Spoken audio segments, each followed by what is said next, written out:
pansinin nyo guys, yung oil indicator at engine, di ba sabay namatay? Riskan po natin. Advice lang po sa mga bumibili ng sasakyan, dapat po magdala kayo ng mekaniko nyo. Ayan, ang daming BBC. Pagkatapos nito, baklasin natin yung yung funnel gauge nya. Kawawa po yung mayari nito. Grabe.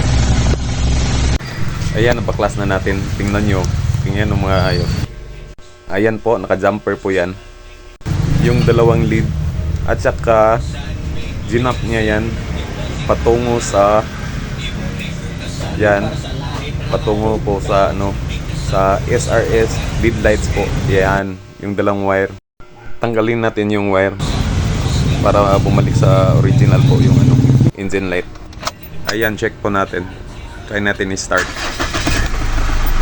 Ayan, okay na yan. Grabe naman, kahit sinong mekaniko nito, mababaliw talaga sa sa pag-troubleshoot. Grabe. Advice na po ulit sa bumibili ng sasakyan, lalo na po yung yung second-hand po. Advice lang po, bring your mechanic po para po hindi po kayo magkatulad ng customer ko. Maraming salamat.